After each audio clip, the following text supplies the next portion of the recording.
Olá pessoal, professor Júnior Gomes, nossa segunda aula, segundo episódio, preparação aí para o concurso público da Polícia Civil. Na primeira aula falamos sobre os elementos do Estado, falamos sobre povo, território, soberania, que pode ser através do governo, divisão funcional, poder legislativo, poder executivo, poder judiciário. Falamos sobre divisão geográfica, que pode ser União, Estado, Distrito Federal e município, forma de governo. Pode ser, como exemplo, unitário, Brasil composto, Estados Unidos. Na forma de governo pode ser simples e composta. Temos também a pura e impura, a pura a democracia, a monarquia, impura a tirania, a oligarquia. Falamos alguns tipos de constituição, a promulgada e a...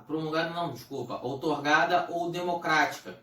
A democrática tem a participação do povo de forma direta ou indireta, e a outorgada é imposta, como a de 1824, e a democrática, a de 1988, a nossa atual.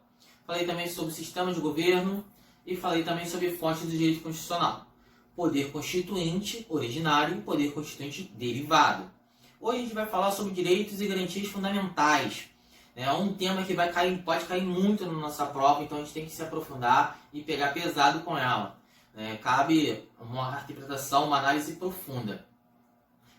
O direito e garantias fundamentais faz parte do tripé do nosso ordenamento jurídico, do Estado de Direito, junto com o princípio da legalidade e da separação dos poderes. Agora a gente vai entrar aqui no nosso primeiro tópico, que vai falar sobre direito do homem, direitos fundamentais e direitos humanos. Bom, o direito do homem, ele é um direito natural, que tem que ter conhecimento de todos, em todos os tempos, sendo que ele não está previsto em lei, não está constituído, não está na Constituição. E tem como justificativa no plano justnaturalista, que é um direito natural. Agora, os direitos fundamentais, por sua vez, na sua vez, ela já está positivada, está consagrado através de determinados momentos históricos e está positivado na Constituição ou alguma lei. Já os direitos humanos é uma expressão consagrada, referida aos direitos positivados em tratados internacionais.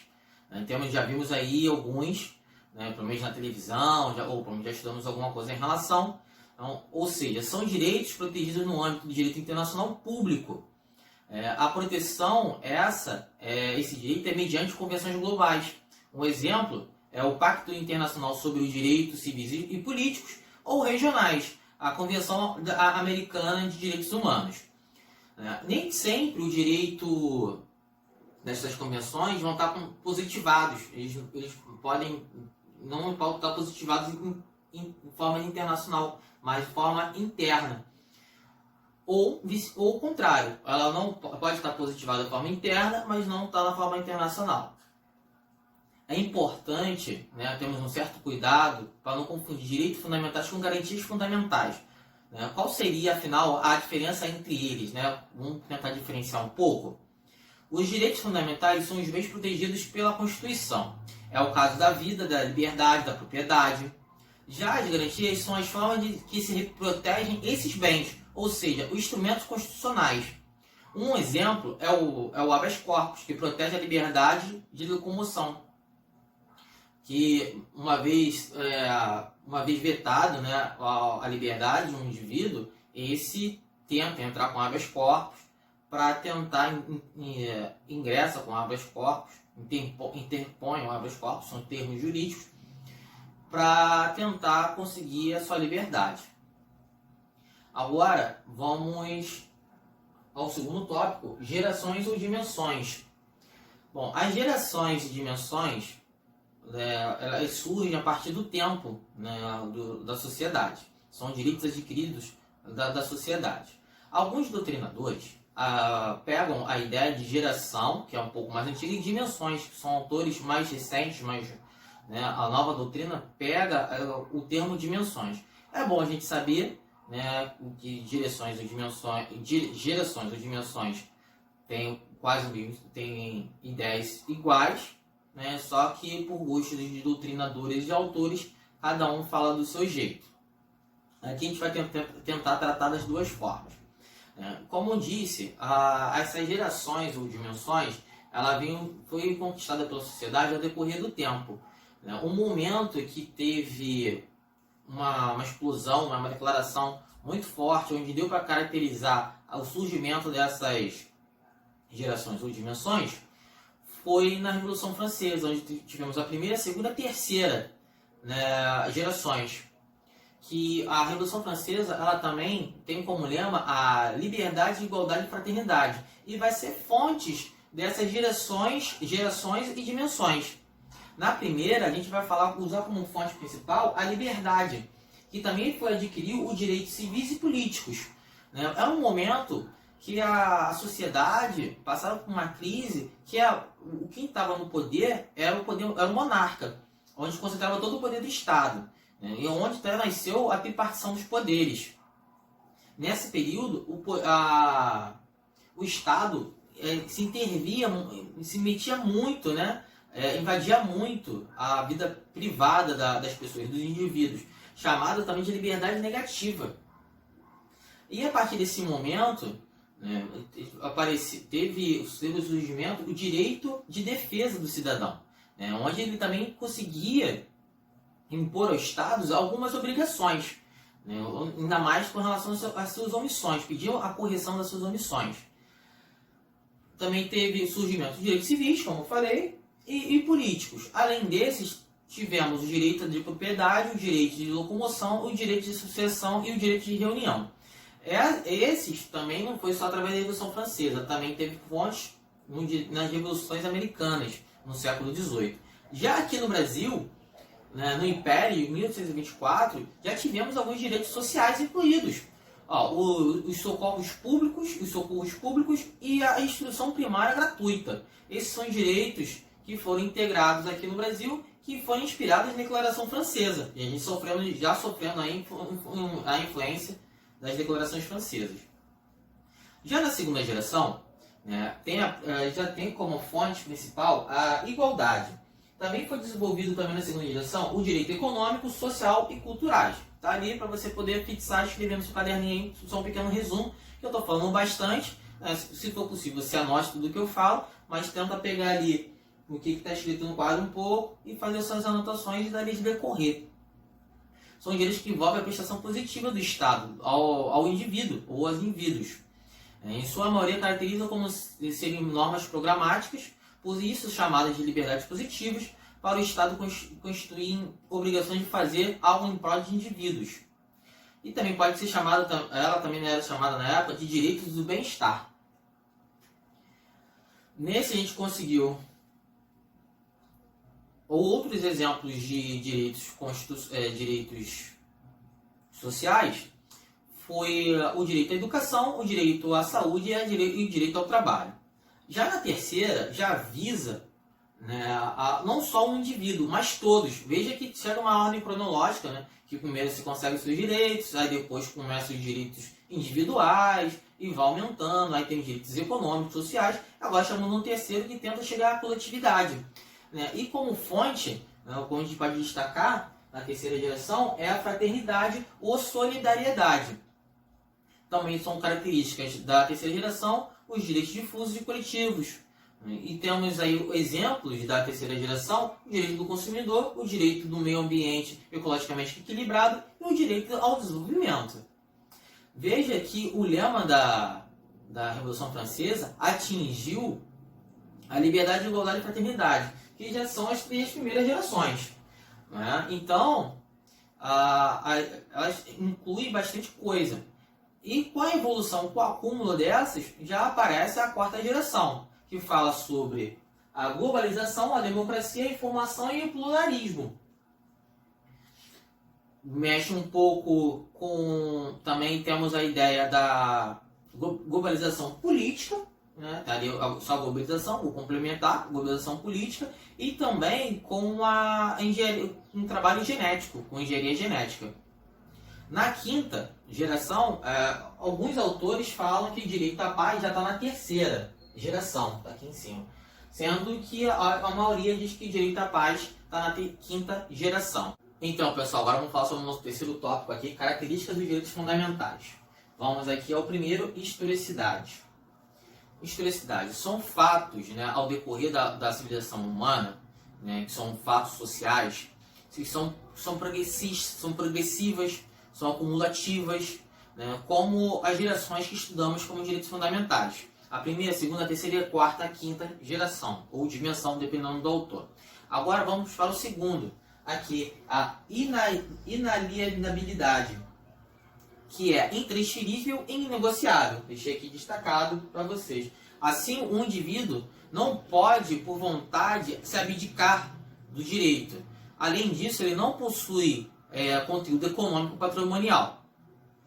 E também, vamos ao terceiro, mais uma característica, irrenunciabilidade.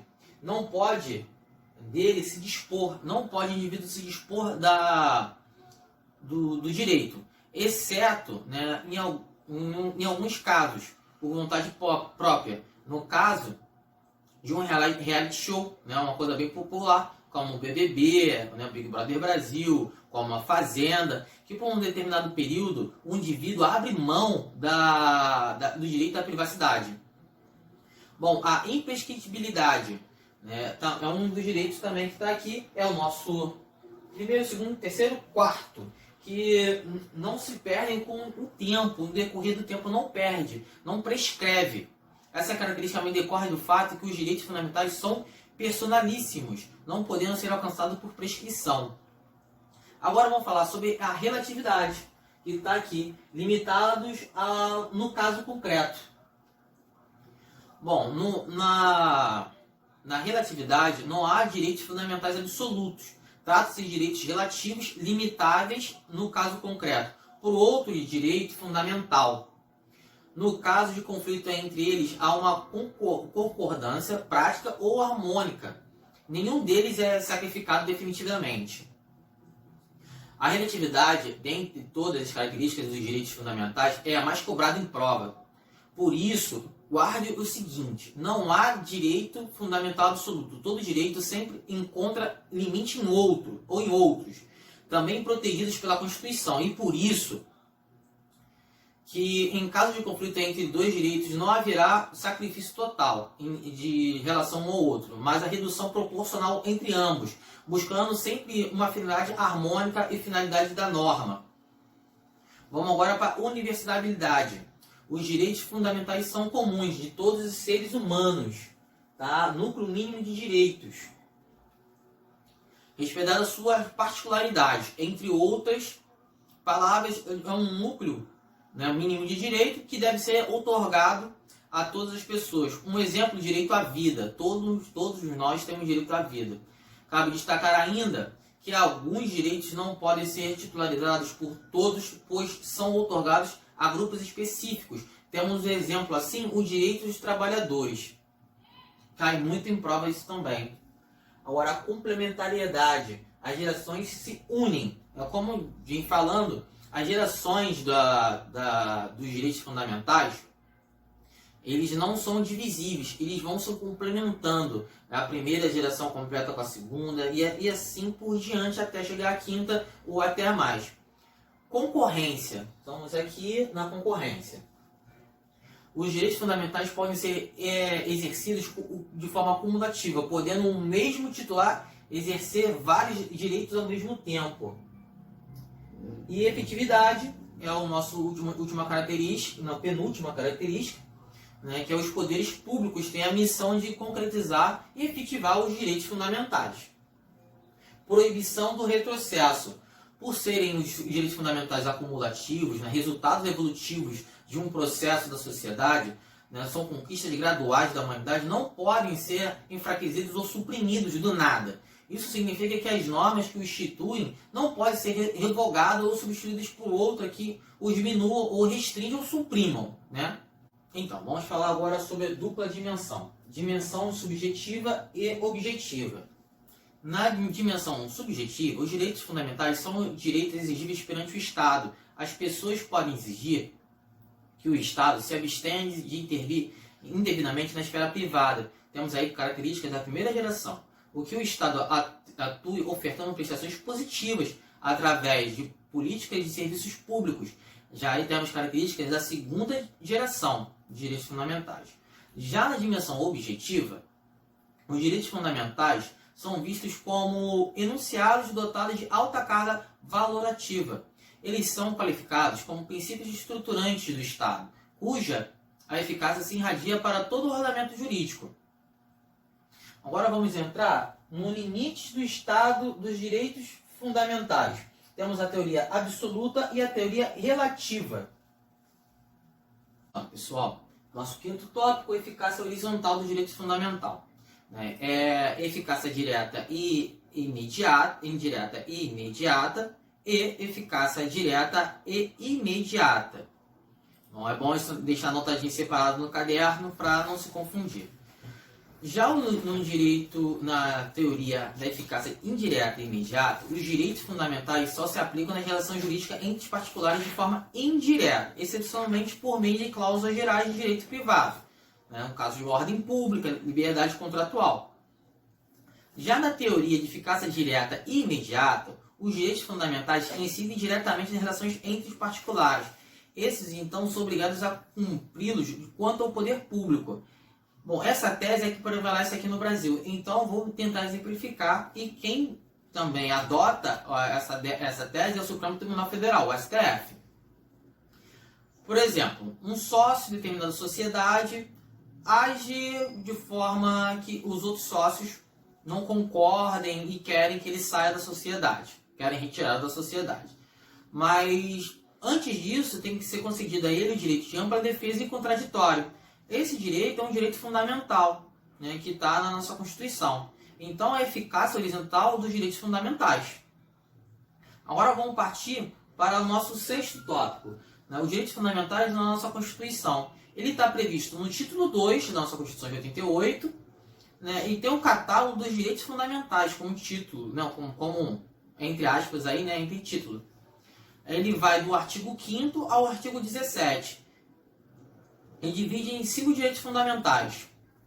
Bom, direitos fundamentais são direitos e deveres individuais e coletivos, que está no artigo 5º, direitos sociais do artigo 6º ao artigo 11, e direito de nacionalidade do artigo 12 ao artigo 13, direitos políticos, artigo 14, artigo 16, está aqui, e também direitos relacionados à existência, organização e participação em partidos políticos. Vamos lá, pessoal, continuando nossa aula de direitos fundamentais, vamos falar sobre os direitos e deveres individuais e coletivos, que está ali no artigo 5º, direitos sociais, artigo 16 ao artigo 11, direitos de nacionalidade, artigo 12 ao artigo 13, direitos políticos, artigo 14 ao artigo 16, e direito à organização e participação em partidos políticos. Bom, o artigo 5º e o artigo 17, eles não são exaustivos, que fazem parte do título 2 da Constituição. Eles também, os direitos fundamentais também podem ser encontrados em outra parte da Constituição, como no artigo 225, que fala sobre o direito ambiental, ou até então sobre o princípio da autoridade tributária, que está no artigo 150, inciso 3º, a linha B. Os artigos 5º, do artigo 5º ao artigo 17, podemos falar que eles são direitos catalogados. Uma parte dos autores falam isso. E o outro, também, o que está fora desse hall do artigo 5º ao artigo 17, também são chamados de direitos não catalogados. Mais uma coisa aí para você poder te ajudar, a fazer a interpretação melhor em relação aos direitos fundamentais. Agora vamos ler um pouco sobre o artigo 5º, caput, e tentar decifrar ele todo e traduzir o que ele quer dizer para a gente, e traz para a gente dentro da nossa Constituição. Todos são iguais perante a lei, sem distinção de qualquer natureza, garantindo seus brasileiros aos estrangeiros residentes no país a inviolabilidade do direito à vida, à liberdade, à igualdade, à segurança e à propriedade, nos termos seguintes. Bom, aqui já vemos que o artigo 5º traz 5 direitos fundamentais para a gente: o direito à vida, à liberdade, à igualdade, à segurança e à propriedade. Bom, botei aqui um asterisco em relação ao estrangeiro, porque o estrangeiro, ele também tem direito, mesmo não estando aqui no país, ele também tem direito à propriedade, é defendido pelo STF. Ele pode estar em outro país, mesmo assim exercer o direito de propriedade aqui no país. Ou até mesmo como turista, está aqui no Rio, ou no próprio país, estou falando do Rio porque a gente está aqui no Rio, estou gravando do Rio, e quando o turista está aqui, sofre um acidente, ou até mesmo sofre algum tipo de violência, ele tem direito à assistência no SUS, ou até mesmo se apresentar uma delegacia para prestar uma ocorrência, o que muitas vezes acontece, infelizmente, mas são direitos assegurados ao estrangeiro aqui no país. Bom, vou falar sobre o direito à vida. Vamos passar por esse primeiro tópico aqui, o primeiro direito que o artigo 5º traz para a gente. Bom, todos nós temos direito à vida, essa é a primeira linha de pensamento. Né? Mas além de ter uma vida, a gente também tem direito de ter uma vida boa, digna, né? Sustentável. Então o STF também tem um posicionamento que o indivíduo tem direito a buscar a felicidade. Né? Serve como um princípio da dignidade da pessoa humana. O direito à vida também está assegurado pelo artigo 5º, na vida não só extrauterina, mas intrauterina. Uma vez que, se não for protegida a vida uterina, seria, né, considerado que o Brasil autorizava a prática de aborto. Né? No Brasil só temos algumas possibilidades do aborto. Qual que seria? A grave ameaça à gestante ou uma gestação resultante de um estupro.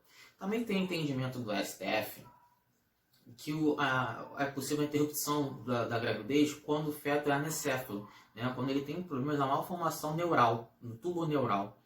Então, com isso, é possível também ocorrer a interrupção da gravidez, quando a criança é anencéfalo. Também botei aqui para ser observado. Agora, com relação a pesquisas celulares, né?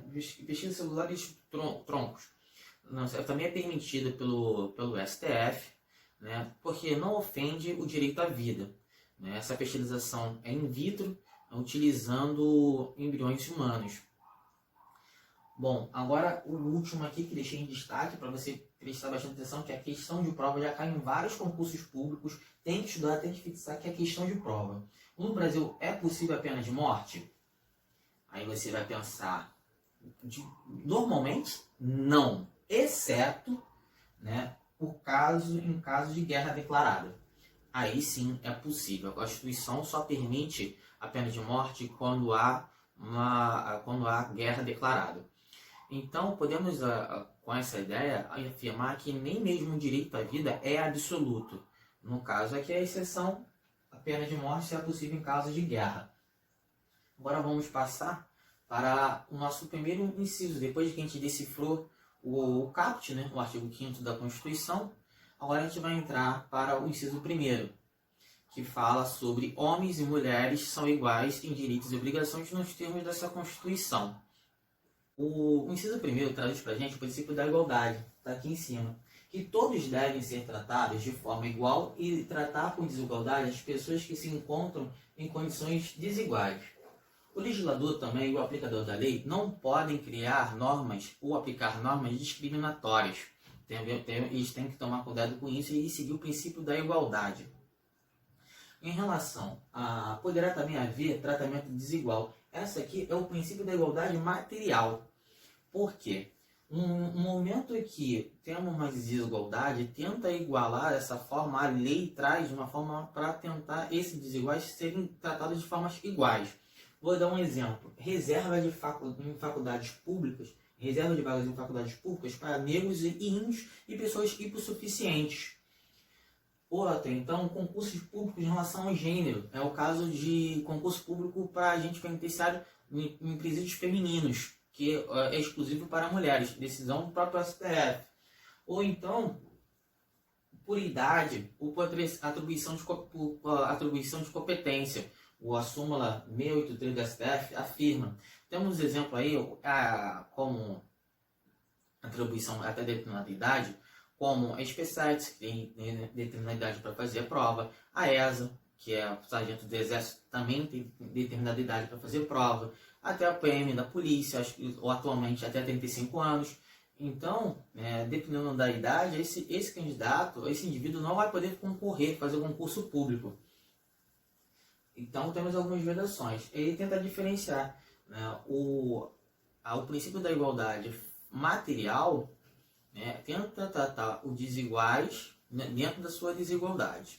E o princípio da igualdade formal é tratar os iguais que estão em condições iguais de forma igual.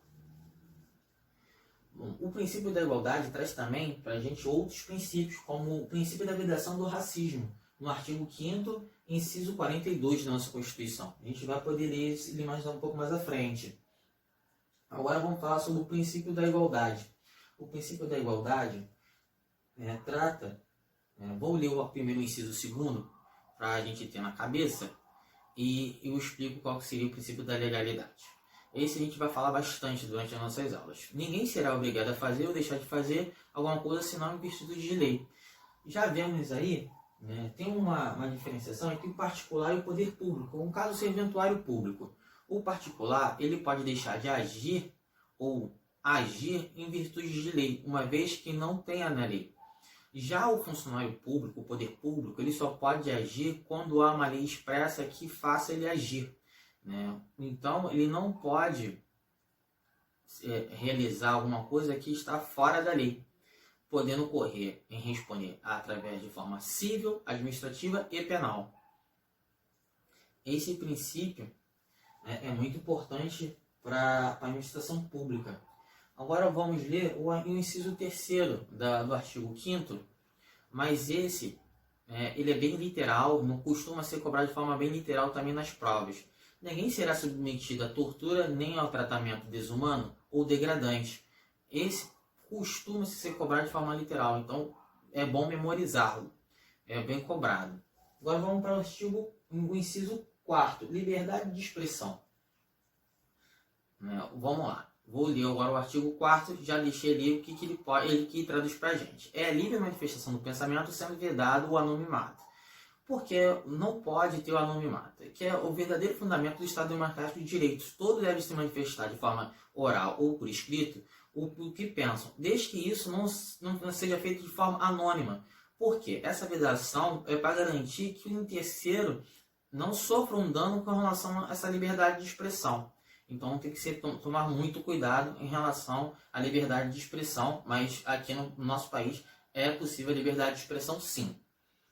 Tá? Então vamos aí, em relação ao 5º, vamos dar uma lida. É assegurado o direito de resposta proporcional ao agravo, além de indenização por dano material, moral ou de imagem.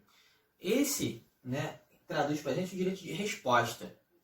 É a manifestação do pensamento que é aplicável em relação a todas as ofensas, independente de elas se configurarem ou não infrações penais. Então, tome cuidado, uma vez que você se manifesta, a outra pessoa também tem o direito de resposta, ou vice-versa. Uma vez que alguém se manifesta em relação a você, você também tem direito de resposta.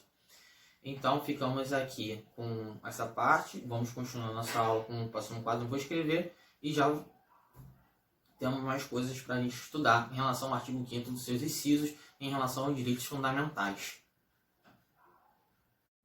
Dando continuidade à nossa aula, saímos do inciso 5, vamos para o inciso 10. Vamos tentar pegar os incisos que caem mais na nossa prova, em relação à banca OACP e também às provas anteriores da Polícia Civil, para a gente poder acertar aí e poder botar mais uma questão no bolso, na hora da prova. Os incisos que a gente não lê aqui durante a aula, peço que parem, leiam, para que a gente tenham a letra de lei na cabeça para conseguir fazer a prova, porque pode ser cobrado mesmo os incisos que não falei aqui, mas eles são de fácil compreensão, basta a leitura. Os incisos que eu vou falar é que precisa de uma compreensão mais aprofundada, ou de repente uma dica para poder sair na frente, já conseguir matar a questão só na hora da leitura. Então, vamos aí ao inciso 10. São invioláveis a intimidade, a vida privada, a honra e a imagem das pessoas, assegurado o direito à indenização pelo dano material ou moral, decorrente de sua violação. Está aqui no quadro a intimidade e a vida privada na letra A, que são pontos que devem ser resguardados pela Constituição, é a vida mais secreta de um indivíduo, tudo a respeito dele de um modo de agir e de pensar. Já em relação à letra B, a honra, a Constituição blinda esse modo, o sentimento da dignidade, a reputação do indivíduo e o seu bom nome. A questão do bom nome, às vezes, para uma pessoa é tudo, e que faz diferença na sociedade. O direito à imagem defende a representação dessa pessoa perante si e as outras pessoas, e é protegido também pelo inciso 5 o inciso 10 do artigo 5º da Constituição de 88. Vamos falar agora sobre a teoria das esferas. Nada mais exemplificado em um gráfico que eu falei ali em relação ao inciso 10, que é a parte interna, é a intimidade, é a área mais protegida. Agora vamos para a vida privada, que é a segunda mais protegida, e a terceira da publicidade, que seria a terceira área mais protegida. No caso, as pessoas jurídicas que estão aqui, elas também podem receber indenização por dano moral, uma vez que são titulares de a honra e a imagem. Segundo o STJ, a honra objetiva da pessoa jurídica pode ser ofendida pelo protesto indevido de título cambial, cabendo a indenização pelo dano extrapatrimonial daí decorrente. Também tem entendimento do STF, saindo da pessoa jurídica, já voltando para a pessoa física, não basta só, não significa que cabe dano moral só em relação à ofensa, né, ou reputação de indivíduo. Também em relação à dor e sofrimento é possível receber o dano moral. Exemplo, quando você perde um membro da família, pode haver uma restituição de valor em pecúnia em relação a dano moral quando acontece. Agora vamos agora para o inciso 11. Né? Vou fazer a leitura e vou adentrar nele explicando. O inciso 11. A casa é asilo inviolável do indivíduo, ninguém nela podendo penetrar sem consentimento do morador, salvo em caso de, decora aí, flagrante delito ou desastre, ou para prestar socorro durante o dia por determinação judicial. Bom, aí temos quatro possibilidades de entrar no domicílio, entrar na casa de uma pessoa, né, sem consentimento, com consentimento ou por determinação judicial. Vou dar aqui o conceito do que seria a casa. Casa é qualquer recinto fechado, não aberto ao público, ainda de natureza profissional. Decora isso, frisa bastante nisso daqui, de natureza profissional. Bom, aqui botei um quadrinho para vocês com relação ao procedimento. Contém flagrante, desastre, prestação de socorro. Isso aqui é o consentimento também que está na lei. Ou por ordem judicial e tem que ser durante o dia. O flagrante delito pode ser em qualquer momento. Não precisa ser durante o dia. É a mesma coisa do desastre ou para prestar socorro. Não precisa ser durante o dia. Pode ser qualquer momento, estando nessas situações. Tem uma questão de 2015 da Polícia Civil do Distrito Federal. Vou passar para vocês. Admite-se a apreensão pela Polícia Federal e pela Receita Federal de livros contábeis de documentos fiscais de cliente localizado em escritório de advocacia, por escritório não se equipara a domicílio. Essa questão está certa ou está errada? Bom, está errada. Por quê? Para fim de aplicação do artigo 5º, inciso 11, o conceito de casa também abrange os escritórios profissionais. Logo, o ingresso em escritório de advocacia a fim de apreender livros contábeis e documentos fiscais dependerá de ordem judicial. Então, pessoal, a questão está errada. Polícia Civil de Distrito Federal de 2015. Questãozinha aí que pode cair na nossa prova e já está aí para vocês gravada, podendo estudar. Agora vamos para o inciso 14, que está lá em cima. Direito de acesso à informação. É assegurado a todos o acesso à informação, resguardado o sigilo da fonte quando necessário ao exercício profissional. Esse inciso fala também resguarda o direito do jornalista, uma vez que ele pode passar a informação e guardar o sigilo, mas ele tem que falar que foi ele não pode ser anônimo. Se for anônimo, a informação pode ser desconsiderada. Esse é um princípio que defende o direito de informação, é o caso do jornalista. Agora vamos para o nosso inciso 16, é o caso de reunião. Todos podem se reunir pacificamente, sem armas, em locais abertos ao público, independente de autorização, desde que não frustrem outra reunião anteriormente convocada para o mesmo local, sem sendo apenas exigido prévio aviso à autoridade competente, até mesmo para poder organizar e não virar uma zona, uma guerra, né? Esse inciso é bastante cobrado em provas, né? É preciso lembrar, inicialmente, das características da reunião.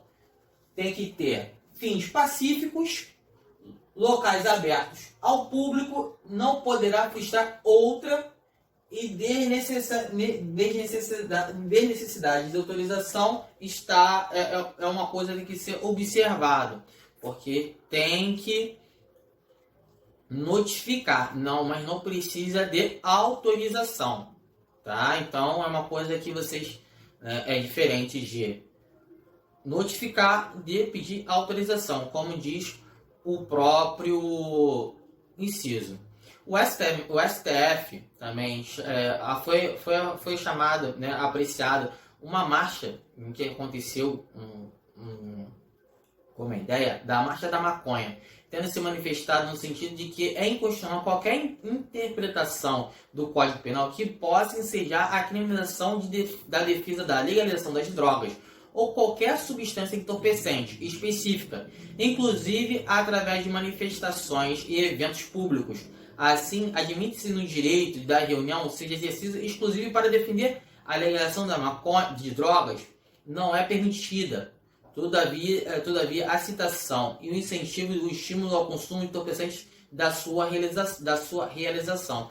Então, pessoal, fazer reunião você pode, se manifestar você pode, mas não pode incentivar o uso de drogas, nem a utilização, nem a venda a qualquer tipo de entorpecente. Bom, para ter também o direito de reunião está protegido por mandado de segurança, não por habeas corpus. É uma ação, são duas ações constitucionais diferentes e tem que tomar cuidado na hora de uma prova que pode vir perguntando. O direito de reunião é protegido por habeas corpus ou por mandado de segurança? Aí você tem que lembrar, é protegido por mandado de segurança, não esqueça. Agora vamos para o direito de propriedade. Está no nosso inciso 22, inciso 23 e inciso 24. Veja que aqui a gente deu um salto do inciso 16 e foi para o 22. Aqui a gente vai falar sobre direito de propriedade, que está nesses três incisos. Eu vou fazer a leitura dos três incisos e vou dar uma explicação sobre eles. Inciso 22. É garantido o direito de propriedade. Inciso 23. A propriedade atenderá à sua função social. Inciso 24. A lei estabelecerá o procedimento para desapropriação por necessidade ou utilidade pública ou interesse social mediante justa e prévia indenização em dinheiro, ressalvados os casos previstos nesta Constituição. Estudaremos esses três casos, esses três incisos em conjunto. Bom, no caso da desapropriação, só poderá haver desapropriação quando necessidade pública, utilidade ou interesse social. Está aqui. Quando eu falo de propriedade, o inciso já fala que o direito de propriedade também está logo no caput do artigo 5º. É possível o estrangeiro ter propriedade aqui no Brasil? Sim ou não? Sim. Mesmo que ele esteja em outro país, ele também pode ter propriedade aqui no Brasil. Então, quando dá continuidade aqui na desapropriação, quando há desapropriação, a necessidade pública, utilidade pública ou interesse social, com a prévia e justa indenização em dinheiro, onde o imóvel vai ser avaliado e a pessoa vai ser indenizada ou até a pessoa jurídica. Então, podemos haver desapropriação em relação à propriedade. Ele é garantido o direito de propriedade, está em inciso 22, a propriedade atenderá à função social, você pode morar, lotear, pode botar uma empresa e tudo mais. E no o terceiro inciso que a gente deu, em relação a direito de propriedade, o inciso 24, que pode haver a desapropriação com os seguintes né, critérios: necessidade pública, utilidade pública ou interesse social, né, com a prévia e justa indenização em dinheiro. Agora vamos para o inciso 30, que fala sobre herança, né? Todo mundo quer uma herança, né? Infelizmente, nem todo mundo tem um parente com dinheiro para deixar uma herança aí para poder enriquecer, infelizmente. Mas o direito de herança a gente tem. É o inciso 30. É garantido o direito de herança. Bom, aqui todo mundo no Brasil tem quase ciência que tem direito de herança, né? Seja um carrinho velho que o pai deixa, que o avô deixa, uma casa velha, caída, mas todo mundo tem ideia. Mas pode cair na nossa questão uma combinação do artigo 30 com o artigo 31. É o caso da sucessão de estrangeiros, que deixa o bem aqui no nosso país, deixa uma propriedade. Eu mencionei isso no artigo 5º caput, que o estrangeiro pode ter propriedades aqui no país. Nesse caso, vou ler o artigo 31 para a gente destrinchar ele, e pode ser uma questão de prova, que vai mais uma que a gente vai colocar no bolso para a gente poder conseguir a nossa aprovação. A sucessão de bens de estrangeiros situados no país será regulada pela lei brasileira, em benefício do cônjuge ou dos filhos brasileiros, sempre que não lhes seja mais favorável a lei pessoal do decújo. O que quer dizer esse inciso?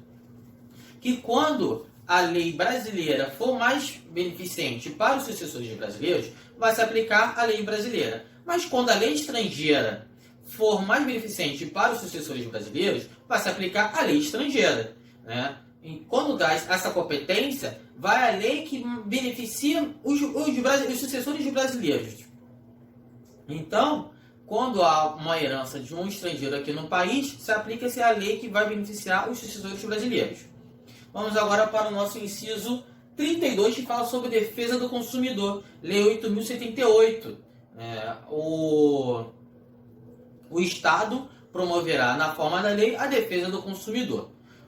Vou botar até aqui a lei...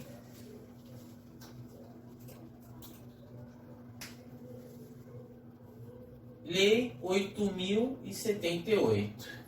É o nosso famoso CDC. Código do Consumidor.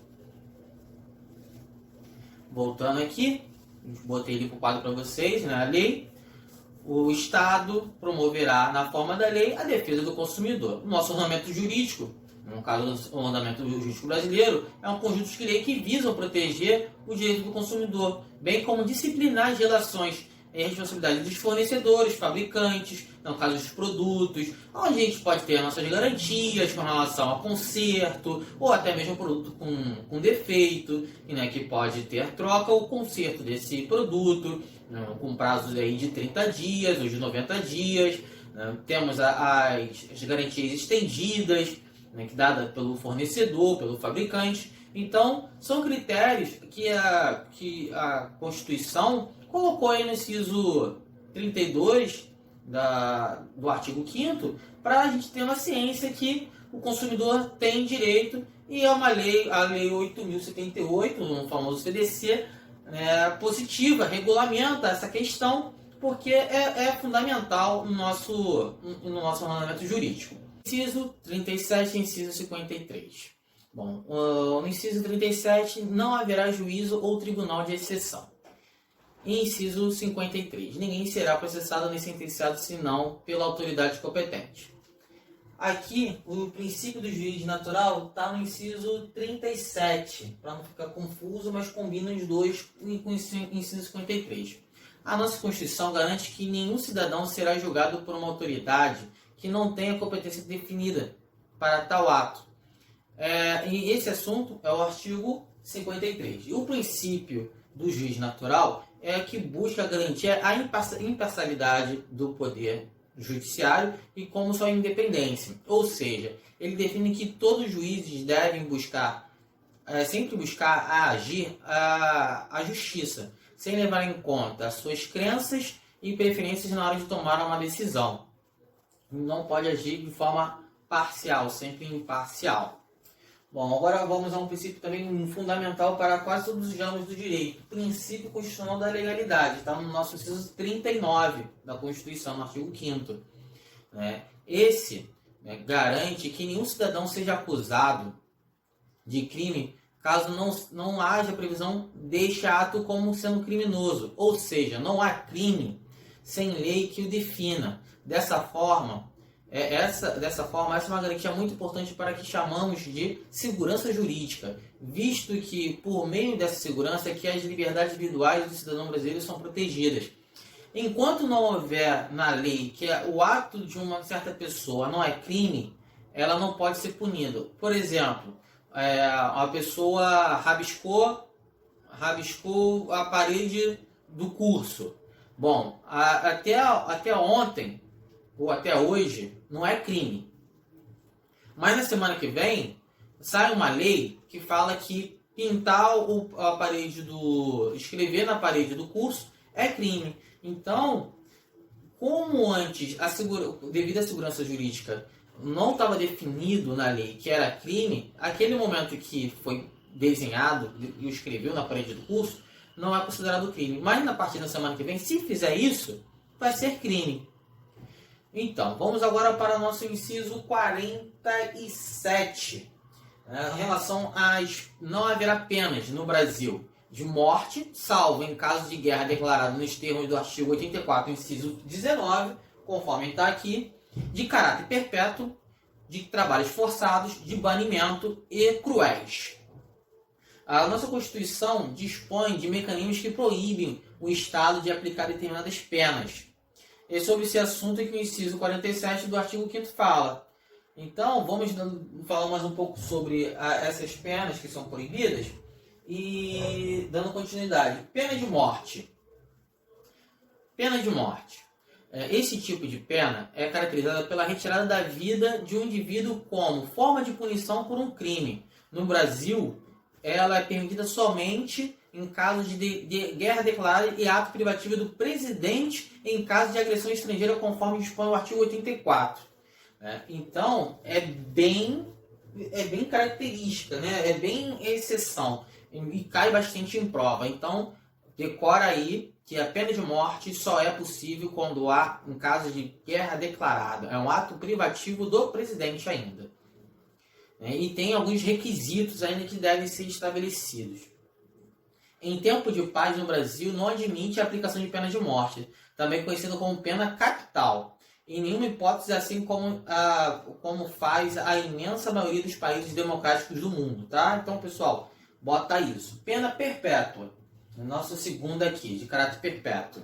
A pena de caráter perpétuo é aquela aplicada ao indivíduo por todo o seu tempo de vida, ou seja, todo o tempo restante, né, a partir da sua condenação. Ou seja, a sua pena é ilimitada. Isso faria que a pessoa condenada passasse todo o resto da sua vida presa, né, na cadeia, sofrendo e tendo outras restrições de liberdade ou de direitos. Dessa forma, não pudesse ser reabilitada para voltar à vida em sociedade. Nesse sentido, tem um artigo 75 do Código Penal que limita o período máximo de cumprimento de pena de prisão, né, de liberdade. Tem que dar uma lida lá no artigo 75 do Código Penal. Agora vamos para os trabalhos forçados, linha C.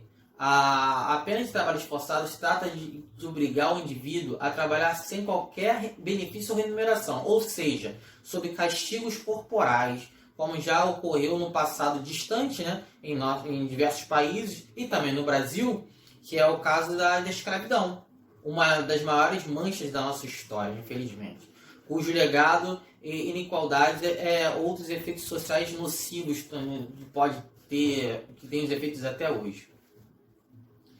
Bom, pena de banimento.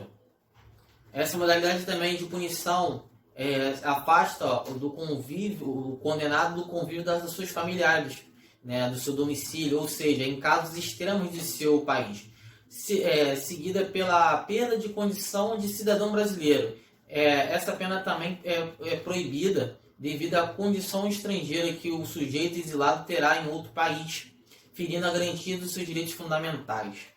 Em penas cruéis, por fim, né, as penas cruéis são aquelas que equivalem à tortura por ação ou omissão, causando sofrimento físico ou psicológico do indivíduo. É importante ressaltar também que esse tipo de pena fere diretamente o artigo 5º da Declaração Universal dos Direitos Humanos, que define que ninguém será submetido a tortura nem a tratamento ou castigo cruel, desumano ou degradante. Dessa maneira, a Assembleia Constituinte, ao formular um rol de normas que compõem a Constituição, agiu em conformidade com os valores democráticos e proíbe essa forma de penitência. Inciso 42. A prática do racismo constitui um crime inafiançável e imprescritível sujeito à pena de reclusão nos termos da lei. Vejam aqui no inciso 42, deixei como um núcleo ali o crime de racismo, que é inafiançável e imprescritível.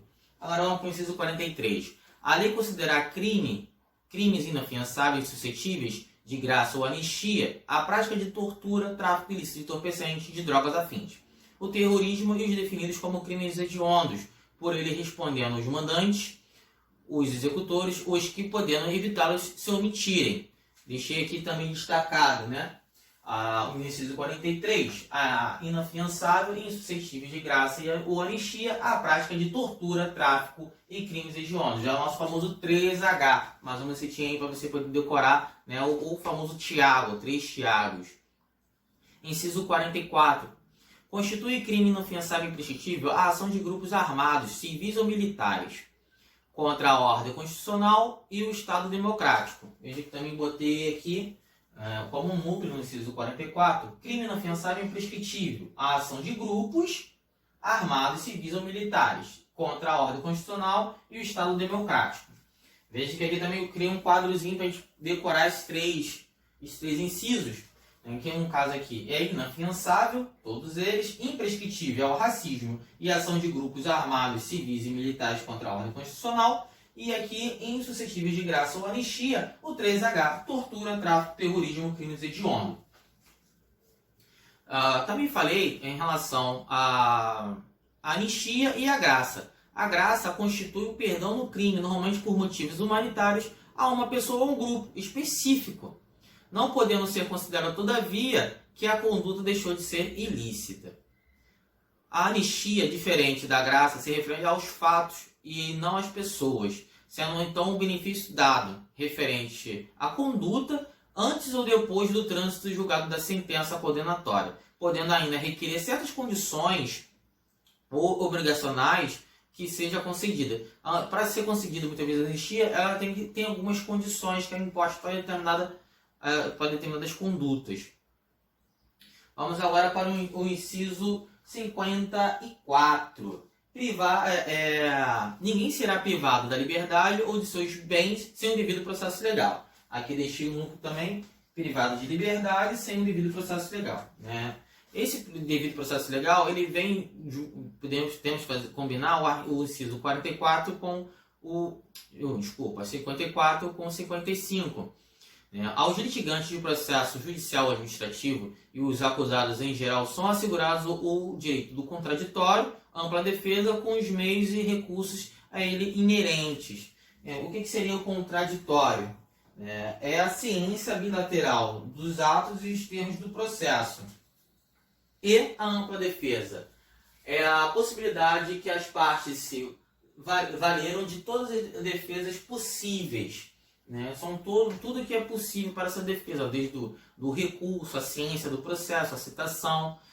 Então, são meios ao qual todo processo legal tem que ter contraditório e ampla defesa, todos os meios de prova que são admitidos. Então, está aqui nosso inciso 54 e 55, falando sobre contraditório, ampla defesa e devido processo legal, e até mesmo com relação a ninguém será privado da sua liberdade sem o devido processo.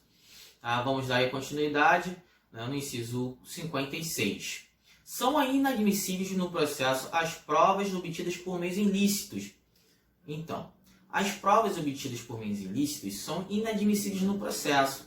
Desse princípio decorre também do que as provas derivadas dessa prova obtida por meio ilícito também estão maculadas, estão com vícios, elas são ilícitas, sendo, portanto, inadmissíveis. Ela segue a teoria dos frutos da árvore envenenada. Isso pode cair em um termo da prova. As provas que estão na teoria dos frutos da árvore envenenada, elas são o quê? Você vai falar ilícitas, porque você estudou direitinho e você sabe o que seria essa teoria dos frutos da árvore envenenada. Inciso 67. Não haverá prisão civil por dívida, salvo a do responsável pelo inadimplemento inexcusável de obrigação alimentícia e o do depositário infiel. Onde a gente vai dar uma analisada nesse inciso, porque ele já tem coisas que já foram superadas. A única prisão civil atual é de pensão alimentícia, né? É a nossa prisão civil, é a única nossa prisão civil, a obrigação alimentícia. O depositário infiel é aquele que não devolve o bem que foi confiado por meio de depósito. Esse já tem na doutrina, já majoritário, que não há prisão mais. A pensão alimentícia, o indivíduo fica preso durante 3 meses e essa prisão não isenta dele de pagar, tá? Mesmo que ele fique preso aí 3 meses, ele tem que pagar a pensão. Vamos lá, inciso 68. A gente vai entrar agora em remédios constitucionais, mas a gente não vai detalhar eles um por um. Depois na própria aula, nas futuras aulas de direito constitucional, a gente vai destrinchar eles um por um. Por enquanto só vou citá-los como eles estão no artigo 5º, que são bastante importantes. Vamos começar pelos habeas corpus, que é a liberdade, né? Inciso 68. Concede-se habeas corpus sempre que alguém sofreu ou achar ameaçado de sofrer violência ou coação em sua liberdade de locomoção por ilegalidade ou abuso de poder. Inciso 69. Conceder-se mandado de segurança para proteger direito líquido e certo, não amparado por habeas corpus ou habeas datas. Não sendo amparado por esses dois, aplica-se mandado de segurança quando o responsável por ilegalidade ou abuso de poder por autoridade pública ou agente de pessoa jurídica ou no exercício de atribuição do poder público. Né? Cabe destacar que o mandado de segurança segue o rito sumaríssimo, né? Tem alguns remédios que seguem o rito sumário. O rito sumaríssimo é o mais rápido, é um remédio constitucional também. Agora vamos para o inciso 72, que é o mandado de injunção. Considera-se o mandado de injunção sempre que a falta da norma regulamentadora torna inviável o exercício dos direitos de liberdade constitucionais e das prerrogativas inerentes à nacionalidade, à soberania e à cidadania. Não havendo lei, norma que regulamente, existe o mandado de injunção, ou até mesmo quando há conflito. Vamos agora para o inciso 72, considera-se a habeas data. Aqui eu botei a ação popular, vou falar também sobre ela. Bom, os habeas datas servem para assegurar tem 2 formas. A primeira, para assegurar o conhecimento de informações relativas à pessoa do impetrante, constante de registro ou bancos de dados de entidades governamentais ou de caráter público. Se você for na INSS, ou tem uma Secretaria de Educação, você quiser saber dos seus dados, e eles não quiserem te dar de maneira imediata, você pode entrar com habeas datas também para solicitar. Letra B, a segunda. Letra A, botei para assegurar o conhecimento de informação relativa à pessoa impetrante. E agora a letra B, que é a segunda opção, para retificação de dados, quando não se prefira fazê-lo por processo sigiloso judicial ou administrativo. Bom, agora eu vou falar sobre a ação popular, que está aqui no inciso 73. Ação popular. Qualquer cidadão é a parte legítima para propor ação popular que visa anular ato lesivo ao patrimônio público ou de entidade de Estado que participe, à moralidade administrativa ou ao meio ambiente e patrimônio histórico e cultural, ficando o autor, salvo comprovada má-fé, isento de custas e ônus da sucumbência. Agora vamos para o inciso 74. O Estado prestará assistência jurídica integral e gratuita aos que comprove insuficiência de recursos. Está aqui, é a nossa famosa gratuidade de justiça. Fechamos aqui, falamos bastante sobre o artigo 5º, falamos aí do artigo 5º, paramos de falar dele no inciso 74, a gratuidade de justiça. Tem mais coisas para ler, peço que leiam os demais incisos, que é fácil compreensão, mas eu falei sobre os incisos que mais caem em nossa prova. Agora vamos entrar em direitos sociais, o artigo 6º, que surgiu devido ao tratamento desumano, na época da Revolução Industrial, que deixou a produção de artesanal para a grande escala, e com isso, com a Revolução Francesa também, né, com os princípios da liberdade, igualdade e fraternidade, né, foram conquistados nessa época, que a relação entre a burguesia, o clero e o povo era difícil, era frágil, né? Então foi necessário criar alguns direitos, né, para a sociedade. A gente falou muito sobre direito individual coletivo no artigo 5º, né? Agora a gente vai falar sobre os direitos sociais. O artigo 6, ele fala sobre a diferença entre direitos individuais e direitos sociais. Os direitos sociais, ele busca as condições de vida, de trabalho para todos. São seguidos a todos pelo Estado e depende de sua atuação e regulamentação com auxílio de outras leis. Alcança diferentes áreas, né, de amparos ao indivíduo, como o direito do trabalho, a seguridade social, né, direito à saúde, à escola, né, no caso a previdência, a assistência social, a proteção à maternidade, à infância e os desamparados. Já o direito individual, ele reconhece o direito de todos, né, mas de forma individual, no caso, a sua intimidade, as suas relações, a sua imagem, né, são as diferenças entre os direitos individuais e os direitos sociais.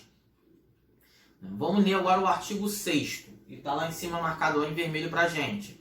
São direitos sociais a educação, a saúde, a alimentação, o trabalho, a moradia, o transporte, o lazer, a segurança, a previdência social, a proteção à maternidade e à infância, a assistência aos amparados da forma dessa Constituição. Veja aí que são mais de 11 direitos, né? 11 áreas, pelo menos, que o artigo 6º pega dos direitos sociais, né? Desde educação, saúde, alimentação, trabalho, moradia, lazer, segurança. E aqui eu alinquei aqui, eu não botei de forma expressa totalmente a letra de lei, mas boa parte está aqui. Educação, saúde, alimentação, trabalho, moradia, lazer, segurança, previdência social, trabalho, proteção, maternidade, igualdade, infância e assistência. A gente vai falar que também está logo em seguida do artigo 6º, é o artigo 7º, é o do trabalho, né? Vamos falar agora sobre o artigo 7º, também é um direito social. O artigo 7º fala: são direitos de trabalhadores urbanos e rurais, além de outros que visem a melhoria de sua condição social. Bom, os direitos dos trabalhadores é o 13º salário, que é pago no final do ano, o FGTS, que é descontado, né, é descontado do empregador, 8% ele tem que pagar, esse valor não é retirado do empregado, isso deixo bem claro, né, pode ser sacado em algumas eventualidades pelo empregado. Seguro-desemprego, quando o empregado é demitido, né, sem justa causa. O vale-transporte, que é para ajudar no transporte do emprego para casa, que é descontado 6% pelo empregador.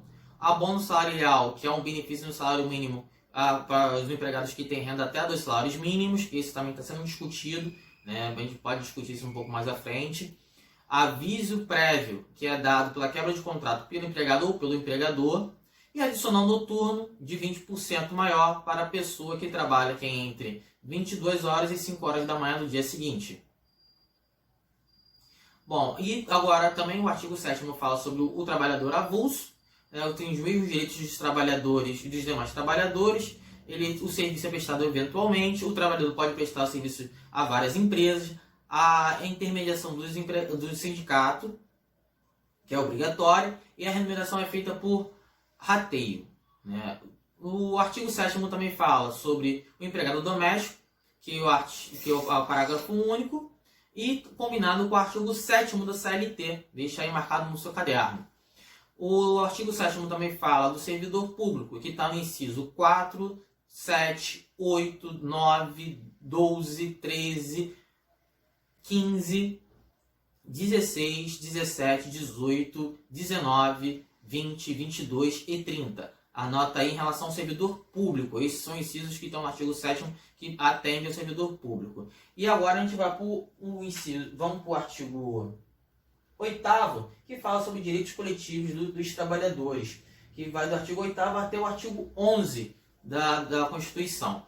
O artigo 8º fala: é livre a associação profissional ou sindical, observando o seguinte. Aí vem elencando alguns incisos, mas está dentro dos direitos coletivos do trabalhador o direito de associação profissional ou sindical, o direito de greve, o direito de substituição processual, o direito de participação, o direito de representação classista. Bom, pessoal, aí eu estou fechando hoje, né, a aula de direitos fundamentais e garantias. Espero ter agradado. Né? Vamos para a próxima aula, uma terceira aula, a gente vai se aprofundar cada vez mais para uma futura conquista de uma vaga no concurso público. Até lá, um forte abraço. Tchau, tchau.